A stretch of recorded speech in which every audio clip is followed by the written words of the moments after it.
ข้าพเจ้าเจริญเนียเปาเฮอห้องประธานสภาแห่งชาติกรรมการคณะกรรมการเลือกตั้งระดับชาติห้องหัวหน้าอนุกรรมการโฆษณาปลุกระดมขบวนการและย่อของคณะกรรมการเลือกตั้งระดับชาติมีความภาคภูมิใจและเป็นเกียรติอย่างยิ่งที่ได้รับการมอบหมายจากท่านปริญญาเอกไสยสมพรพรหมวิหารประธานสภาแห่งชาติประธานคณะกรรมการเลือกตั้งระดับชาติให้มาแถลงข่าวเกี่ยวกับการแต่งตั้งคณะกรรมการระดับชาติและผลสำเร็จการดำเนินกองประชุมครั้งปฐมฤกษ์ของคณะเพื่อให้บรรดาท่านสมาชิกพรรคพนักงานรัฐกรทหารตำรวจกรรมกรเกษตรกรนักเรียนหูปัญญาชนผู้ประกอบการและประชาชนลาวบรรดาเผ่าทั่วประเทศก็คือพี่น้องสาวลาวอยู่ต่างประเทศได้รับทราบอย่างทั่วถึงกันอิงตามมาตรา55ของรัฐธรรมนูญแห่งสาธารณรัฐประชาธิปไตยประชาชนลาวฉบับปี2025เกี่ยวกับการกำหนดอายุการของสภาแห่งชาติที่ว่าสภาแห่งชาติมีอายุการ5 ปีการเลือกตั้งสมาชิกสภาแห่งชาติชุดใหม่ต้องให้แล้วภายใน60 วันก่อนสภาแห่งชาติชุดเก่าจะหมดอายุการสมาชิกสภาแห่งชาติชุดที่9และสมาชิกสภาประชาชนขันแขวงชุดที่4ได้รับการเลือกตั้งในวันที่21 กุมภาพันธ์ปี2021และมาฮอดวันที่21 กุมภาพันธ์2026นี้จะพอดีครบรอบ5 ปีหมายว่าสภาแห่งชาติชุดที่9ก็คือสภาประชาชนขันแขวงชุดที่4จะหมดอายุการในวันที่22 มีนาคม 2026นี้ฉะนั้นปฏิบัติตามมาตรา111ของรัฐธรรมนูญแห่งสาธารณรัฐประชาธิปไตยประชาชนลาวฉบับปี2025และมาตรา26ของกฎหมายว่าด้วยการเลือกตั้งสมาชิกสภาแห่งชาติและสมาชิกสภาประชาชนขันแขวงฉบับปี2024เกี่ยวกับการแต่งตั้งคณะกรรมการเลือกตั้งระดับชาติและระดับท้องถิ่นพร้อมกันนั้นปฏิบัติตามมติกรมการเมืองศูนย์กลางพรรคประชาชนปฏิวัติลาวฉบับเลขที่26/กมสพลงวันที่12 กันยายน 2025ว่าด้วยการเพิ่มทวีการนำพา4 นำขององค์คณะพรรคทุกขันต่อการเลือกตั้งสมาชิกสภาแห่งชาติชุดที่10และสมาชิกสภาประชาชนขันแขวงชุดที่5คณะประจำสภาแห่งชาติได้ออกมติฉบับเลขที่277/คปจลงวันที่7 ตุลาคม 2025ว่าด้วยการแต่งตั้งคณะกรรมการเลือกตั้งระดับชาติเพื่อเลือกตั้งเอาสมาชิกสภาแห่งชาติชุดที่10และสมาชิกสภาประชาชนขันแขวงชุดที่5และฐานประธานประเทศแห่งสาธารณรัฐประชาธิปไตยประชาชนลาวได้ออกรัฐธรรมนูญฉบับเลขที่172/ปปทลงวันที่24 ตุลาคม 2025ว่าด้วยการประกาศการแต่งตั้งคณะกรรมการเลือกตั้งระดับชาติเพื่อเลือกตั้งสมาชิกสภาแห่งชาติชุดที่10และสมาชิกสภาประชาชนขันแขวงชุดที่5ซึ่งคณะกรรมการเลือกตั้งระดับชาติประกอบด้วยจำนวนทั้งหมด21 ท่านในนั้นมีหญิง6 ท่านมีคณะประจำการจำนวน10 ท่านหญิง2 ท่านซึ่งมีรายชื่อดังต่อไปนี้คณะกรรมการเลือกตั้งระดับชาติจำนวน21 ท่านมีคือ 1. ท่านปริญญาเอกไสยสมพรพรหมวิหารกรรมการกรมการเมืองศูนย์กลางพรรคประธานสภาแห่งชาติเป็นประธาน 2. ท่านปริญญาเอกคำพันธ์พรหมทัศน์กรรมการกรมการเมืองศูนย์กลางพรรคประธานคณะกรรมการกวดกาศูนย์กลางพรรคและองค์การกวดกาแห่งรัฐเป็นรองประธาน 3. ท่านพลเอกวิไลลาคำฟ้องกรรมการกรมการเมืองศูนย์กลางพรรครองนายกรัฐมนตรีกระทรวงป้องกันความสงบเป็นรองประธาน 4. ท่านนันซีไซ ลือเดชมุนสอนกรรมการกรมการเมืองศูนย์กลางพรรคหัวหน้าคณะจัดตั้งศูนย์กลางพรรคเป็นรองประธานหาท่านปริญญาเอกคำพันธ์เผยญาวงศ์เลขาธิการศูนย์กลางพรรคหัวหน้าคณะโฆษณาอบรมศูนย์กลางพรรคเป็นกรรมการ 6. ท่านปริญญาเอกนางสุนทรสัญญาจักรเลขาธิการศูนย์กลางพรรคห้องประธานสภาแห่งชาติเป็นกรรมการ 7. ท่านสจ.ปริญญาท่านศาสตราจารย์ปริญญาเอกเจริญเนียเปาเฮอกรรมการศูนย์กลางพรรคห้องประธานสภาแห่งชาติเป็นกรรมการ 8. ท่านคำใบดำรัดกรรมการศูนย์กลางพรรคห้องประธานสภาแห่งชาติเป็นกรรมการ 9. ท่านสมมาตรพลเสนากรรมการศูนย์กลางพรรคห้องประธานสภาแห่งชาติเป็นกรรมการ 10. ท่านพลโทสุวรรณเรืองบุญมีกรรมการศูนย์กลางพรรคห้องประธานสภาแห่งชาติเป็นกรรมการ 11. ท่านนางส่วนสวรรค์วิญญาเกตกรรมการศูนย์กลางพรรครัฐมนตรีกระทรวงวัฒนธรรมและการท่องเที่ยวเป็นกรรมการ 12. ท่านพลโทคำเลียงอุทะไกรสอนกรรมการศูนย์กลางพรรครัฐมนตรีกระทรวงป้องกันประเทศเป็นกรรมการ 13. ท่านปริญญาเอกบัวคงนามวงศ์กรรมการศูนย์กลางพรรครัฐมนตรีหัวหน้าห้องว่าการสำนักงานนายกรัฐมนตรีเป็นกรรมการ 14. ท่านสันติภาพพลวิหารกรรมการศูนย์กลางพรรครัฐมนตรีกระทรวงการเงินเป็นกรรมการ 15. ท่านเล็กไสยพรกรรมการศูนย์กลางพรรคประธานศูนย์กลางสหพันธ์กรรมบาลลาวเป็นกรรมการ 16. ท่านนางอาลีวงศ์น้องบุญธรรมกรรมการศูนย์กลางพรรคประธานศูนย์กลางสหพันธ์แม่หญิงลาวเป็นกรรมการ 17. ท่านปริญญาเอกนางอินลาวันแก้วบุญพันธ์กรรมการศูนย์กลางพรรคห้องประธานศูนย์กลางในราสังศาสตร์เป็นกรรมการ 18. ท่านนางอัมไพวรล้อมบุญแพงกรรมการสำห้องศูนย์กลางพรรคเลขาธิการสภาแห่งชาติเป็นกรรมการ 19. ท่านพลโทแสงนวลสัญญาลาภประธานสหพันธ์นักรบเก่าแห่งชาติลาวเป็นกรรมการ 20. ท่านสุบรรณสวบุตรกรรมการคณะประจำสภาแห่งชาติ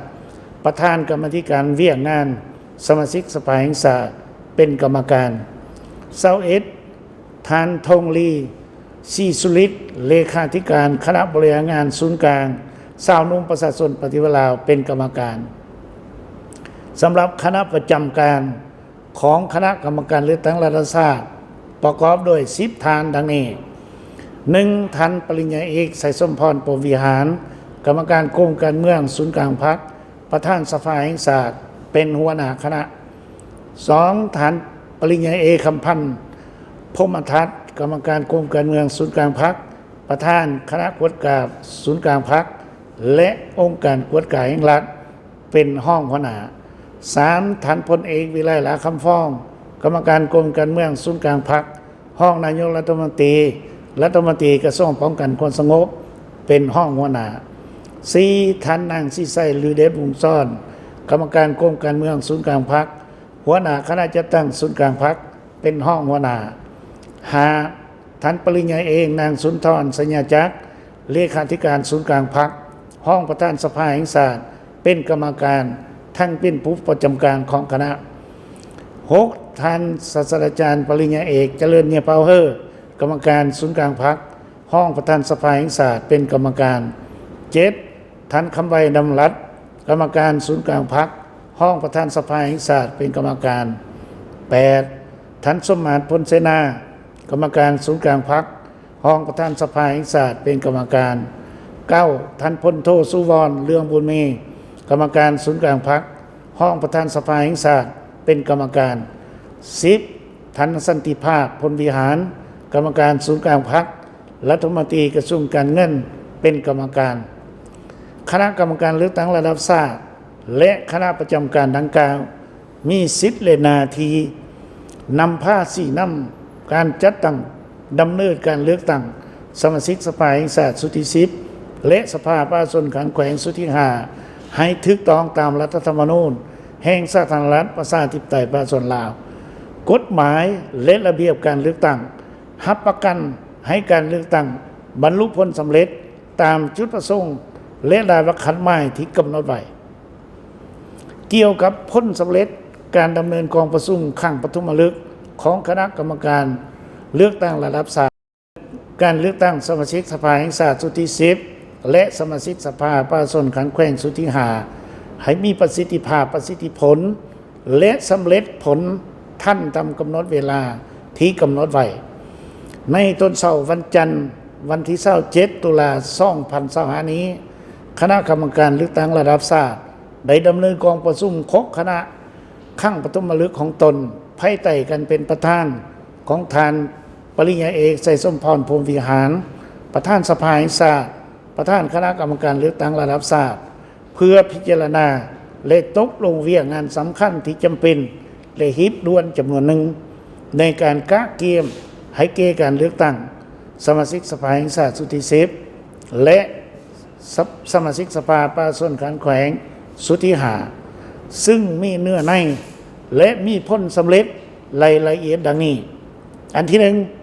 กองประชุมได้พร้อมกันค้นคว้าเสื่อมซึมมาที่กรมการเมืองศูนย์กลางพรรคว่าด้วยการเพิ่มทวีการนำพา4นำขององค์คณะพรรคทุกขันต่อการเลือกตั้งสมาชิกสภาแห่งชาติสุดที่10และสมาชิกสภาประชาชนขันแขวงสุดที่2กองประชุมได้ผ่านมติตกลงของคณะประจำสภาแห่งชาติและรัฐธรรมรัฐของประธานประเทศแห่งสาธารณรัฐประชาธิปไตยประชาชนลาวว่าด้วยการแต่งตั้งคณะกรรมการเลือกตั้งระดับชาติเพื่อเลือกตั้งสมาชิกสภาแห่งชาติสุดที่10และสมาชิกสภาประชาชนขันแขวงสุดที่3กองประชุมได้ผ่านมติของคณะกรรมการเลือกตั้งระดับชาติว่าด้วยการจัดตั้งและการเคลื่อนไหวของคณะกรรมการเลือกตั้งระดับชาติเพื่อเลือกตั้งสมาชิกสภาแห่งชาติสุดที่10และสมาชิกสภาประชาชนขันแขวงสุดที่5ในนี้ได้กำหนดละเอียดเกี่ยวกับสิทธิและหน้าที่ของคณะกรรมการเลือกตั้งระดับชาติและคณะประจำการ 4. ผ่านกองประชุมได้ผ่านแผนการดำเนินงานของคณะกรรมการเลือกตั้งระดับชาติเพื่อเลือกตั้งสมาชิกสภาแห่งชาติสุดที่10และสมาชิกสภาประชาชนขันแขวงสุดที่5ในนี้ได้กำหนดละเอียดเกี่ยวกับจุดประสงค์ระดับคาดหมายทัศนะสีนำทิศทางเวียกจุดสมและบาทกล่าวดำเนินการกะเกี่ยมการเลือกตั้ง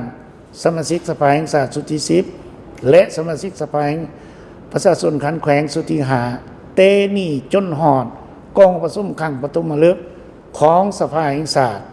และสภาประชาชนขันแขวงสุดใหม่5กองประชุมได้ผ่านมติของคณะกรรมการเลือกตั้งระดับชาติว่าด้วยการแบ่งงานแบ่งความรับผิดชอบภายในคณะกรรมการเลือกตั้งระดับชาติในนี้ได้มอบหมายหน้าที่และความรับผิดชอบอย่างละเอียดให้แต่ละท่าน 6. กองประชุมได้ผ่านมติของคณะกรรมการเลือกตั้งระดับชาติว่าด้วยการแต่งตั้งและการเคลื่อนไหวเวียงงานของบรรดาอนุกรรมการคณะกรรมการเลือกตั้งระดับชาติซึ่งรวมมีอนุกรรมการคือ 1. อนุกรรมการเลขานุการ 2. อนุกรรมการโครงประกอบและบุคลากร 3. อนุกรรมการโฆษณาปลุกระดมขบวนการและการย่อ 4. อนุกรรมการป้องกันศาสตร์ป้องกันความสงบ 5. อนุกรรมการบริหารและงบประมาณบรรดาท่านที่นับถือและรักแพงการเลือกตั้งสมาชิกสภาแห่งชาติสุดที่10และสมาชิกสภาประชาชนขันแขวงสุดที่5ครั้งนี้เป็นเหตุการณ์ประวัติศาสตร์ที่สำคัญยิ่งในชีวิตการเมืองของชาติและของประชาชนลาวบรรดาเผ่าซึ่งดำเนินในบรรยากาศที่ทั่วพรรคทั่วรัฐกำลังประกอบอาวุธและทั่วปวงชนลาวต่างชาติเฉลิมฉลอง3วันประวัติศาสตร์ที่ยิ่งใหญ่ของชาติเฮาคือวันสังต่างพรรคประชาชนปฏิวัติลาวครบ70 ปีวันสถาปนาสาธารณรัฐประชาธิปไตยประชาชนลาวครบ50 ปีวันเกิดประธานไกรสอนพรหมวิหารผู้นำที่แสนเคารพรักของประชาชนลาวบรรดาเผ่า ครบรอบ105 ปีและคำนับหำตอนกองประชุมใหญ่ครั้งที่ 12 ของพรรคประชาชนปฏิวัติลาวในท่ามกลางสภาพการของโลกและภาคพื้นผู้มีการพันเปอย่างสลับซับซ้อนว่องไวซึ่งขาดคะเนได้ยากที่ส่งผลกระทบส่งผลสะท้อนทั้งบวกและทั้งลบต่อภารกิจปกปักรักษาและสร้างสรรค์ประวัติศาสตร์ของพวกเราอยู่ภายในประเทศ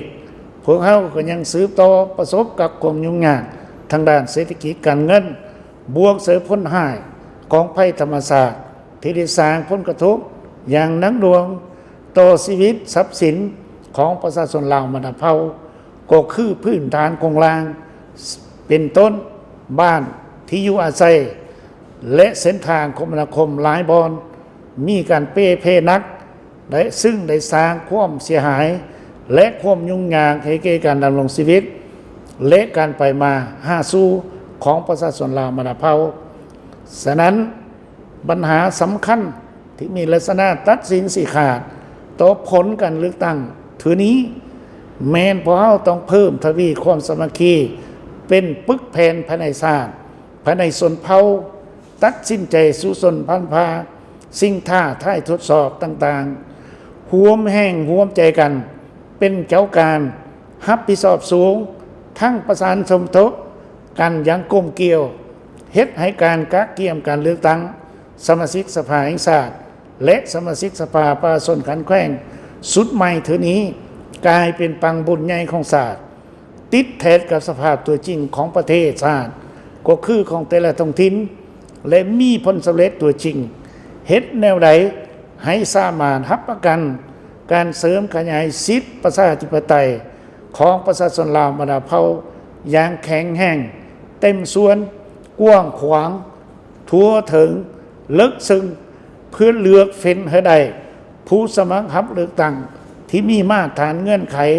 อย่างครบถ้วนตามที่ได้กำหนดไว้ในกฎหมายมาเป็นสมาชิกสภาแห่งชาติและสมาชิกสภาประชาชนขันแขวงเพื่อเป็นตัวแทนประชาชนลาวมาดาเผาปฏิบัติสิทธิอำนาจของประชาชนอยู่ในองค์การอำนาจแห่งรัฐปกป้องสิทธิและผลประโยชน์ของอันชอบธรรมของประชาชนลาวมาดาเผาเพื่อพันขยายมติกรมการเมืองศูนย์กลางพรรคและแผนดำเนินงานของคณะกรรมการเลือกตั้งระดับชาติให้แท้ถึงทันเวลาและเกิดเป็นมากผลตัวจริงข้าพเจ้าขอเฮียนเสนอให้สภาประชาชนขันแขวงทุกแขวงจงฮิบห้อนค้นคว้าแต่งตั้งคณะกรรมการเลือกตั้งระดับท้องถิ่นซึ่งรวมมีขันแขวงและขันเมืองตามที่ได้กำหนดไว้ในมาตรา28และมาตรา30ของกฎหมายว่าด้วยการเลือกตั้งสมาชิกสภาแห่งชาติและสมาชิกสภาประชาชนขันแขวงฉบับปี2024แล้ววางแผนดำเนินงานละเอียดของตนเพื่อจะตั้งปฏิบัติให้ทันเวลาและมีผลตัวจริงอยู่ในท้องถิ่นของตนพร้อมกันนี้ขอเยียงห้องไปยังประชาชนลาวมาดาเผาทุกทั่วหน้าเป็นต้นแม้นผู้มีสิทธิเลือกตั้งจงพร้อมกันสอบคู่หำเฮียนเกี่ยวกับกฎหมายและระเบียบการเลือกตั้งยกสุ่งจิตใจเป็นเจ้าประเทศชาติตั้งหนากะเกียมและเข้าร่วมขบวนการเลือกตั้งทีนี้ให้เกิดเป็นมรรคผลตัวจริงตามจุดประสงค์และระดับขันหมายที่วางไว้ในต้นท้ายนี้ขอไว้ใส่ให้พ่อแด่ประชาชนลาวมาดาเผาในทั่วประเทศก็คือพี่น้องสาวลาวอยู่ต่างประเทศจงมีสุขภาพเข้มแข็งมีความผาสุกและมีผลสำเร็จไม่ใหญ่หลวงกว่าเก่าในการพัฒนาชีวิตครอบครัวของตนขอแสดงความขอบใจและสมเสยอย่างจริงใจต่อสื่อมวลชนทุกสำนักข่าวเป็นต้นโทรภาพแห่งชาติวิทยุกระจายเสียงแห่งชาติและสิ่งพิมพ์ประเภทต่างๆที่ได้เข้ามาร่วมติดตามการแถลงข่าวครั้งนี้หวังอย่างยิ่งว่าบรรดาทานจะเป็นสื่อกลางที่เข้มแข็งให้แก่คณะกรรมการเลือกตั้งระดับชาติในตลอดระยะขบวนการเลือกตั้งสมาชิกสภาแห่งชาติและสมาชิกสภาประชาชนขันแขวงเถือนี้ขอขอบใจ